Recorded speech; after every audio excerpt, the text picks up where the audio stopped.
જય શ્રી કૃષ્ણ, રાધે રાધે મિત્રો. ઉત્તરાયણનો તહેવાર આવે એટલે આપણે બધા ધાબે ચડી જાય, બરાબર છે.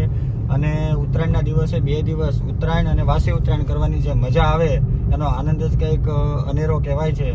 બીજી વાત કે અમારે આ બાજુ ચરોતરની અંદર તો ઉત્તરાયણના દિવસે ઊંધિયું, જલેબી અને ફાફડા બધા જ ઊંધિયું ખાતા હોય છે. એટલે જો અમે અત્યારે જસ્ટ ઊંધિયું લીધું, ફાફડા લીધા, જલેબી લીધી, આ બધી વસ્તુ લીધી અને અત્યારે વાગ્યા છે 12.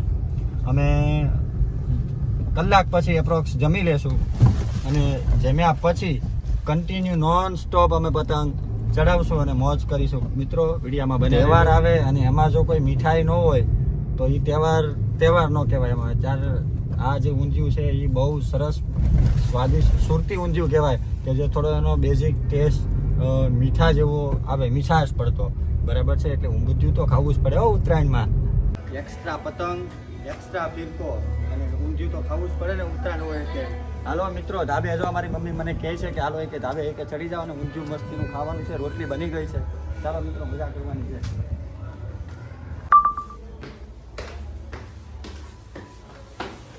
સુરતીમાં જો ભાઈ નવતાર 5000 વાર ચડે એટલે કાપ જ કરે. હા, બધી પતંગો ઉપર લઈ જાય તો દોસ્તારો આવ્યા છે એનો વાંધો નહીં, પણ કોઈ કિનિયાર બાંધશે નહીં. આ કિનિયાર મારે બાંધવાના છે. બધી પતંગોને સ્ટેપ બાય સ્ટેપ કિનિયાર બાંધી અને ઉપર રેડી કરીને લઈ જવાના છે. અને આ સુરતી માંજો છે ભાઈ, ઓરિજિનલ 5000 વાર અને એ પાછો 9 તાર. એટલે આજ મોજે મોજ કરવાની છે મિત્રો. ચાલો આ પતંગને કિનિયાર બાંધવાનું ધીમે ધીમે શરૂ કરી દઉં છું.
સારા બાર અને પવન પડી ગયો છે, પણ આપણી પતંગ ઉપર ચડી ગઈ છે એટલે આપણે કોઈ ચિંતા નથી, બરાબર છે.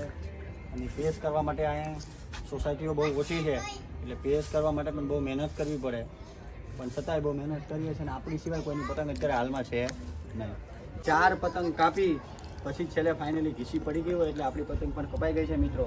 એટલે આ થોડું ખેંચી લઉં, બરાબર. દોરો બચાવવો પડશે, હજી કાલેની બીજો દિવસ બાકી છે એટલે આ દોરો ખેંચી લેવો પડે. નહીં તો અહીંથી આમ ટુકડો કરી દઈએ, કાલે આવું કરીશું, પણ આજે આ દોરો ખેંચવો પડશે. ખેંચીને પાછું વીંટવાની જરૂર નહીં, પણ ખેંચી તો લેવું પડે એટલે જેથી કોઈના કહેવાય ને કે પક્ષીઓને ભરાય નહીં, એનું ધ્યાન રાખવું પડે. બરાબર.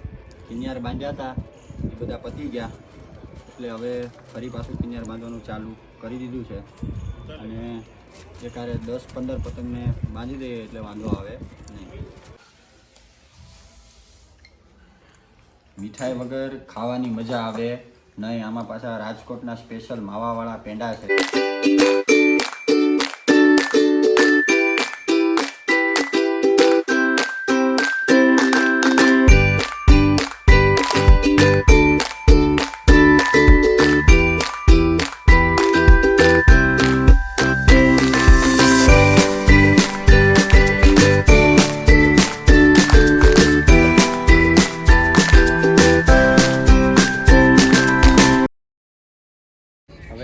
આજે આ લાલ હાથ થઈ ગયા પણ બહુ મજા આવે છે. અને આ પતંગ એટલી જોશ કરે છે કે પકડવી ભારે છે. પવન નોર્મલ છે એટલે વાંધો આવતો નથી.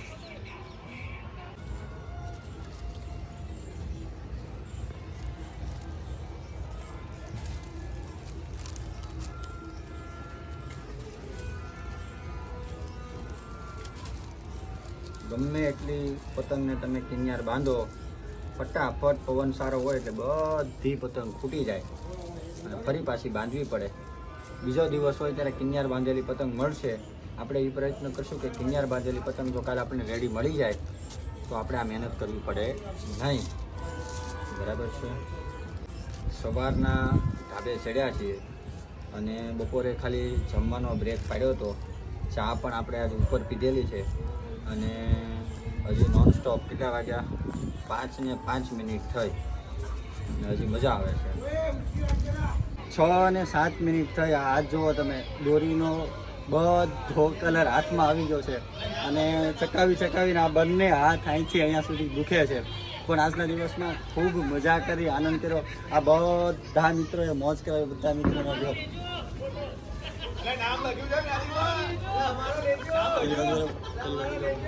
બધા ખાસ આપણા મિત્રો છે ને. કાવ્ય કે મને નીચેથી દેખાતું નથી એટલે કાવ્યને ઉપર બેહાડી દીધો છે. તમને કે હવે મને દેખાય છે ને મજા આવે. ડે નંબર 2 એટલે વાસી ઉત્તરાયણ 15 જાન્યુઆરી. આજના દિવસે પવન થોડો ઓછો છે અને ધાબા ઉપર કોઈ દેખાતું નથી. અમે જો બહુ મહેનત કરીને આ એક પતંગ ચગાવી છે. બરાબર. હવે ધીમે ધીમે પવન આવ્યો છે એટલે પતંગ એટલી ઉપર ગઈ છે અને હવે અત્યારે બપોર પછી બધા આવશે એટલે બધાની કાપ જ કરવાની છે.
અત્યારે 5 વાગ્યા છે. આ મારો રેડ કલરનો દોરો આ બાંધ્યું હતું છતાં આ બધું કપાઈ ગયું અને ખૂબ થાકી ગયા છીએ. એટલે હવે એકાદી પતંગ તો ઉડાડીએ તો. બાકી આજનો આ વ્લોગ અહીંયા પૂરો. આ વ્લોગ તમને ગમ્યો હોય તો લાઈક કરો, શેર કરો, સબસ્ક્રાઈબ કરો.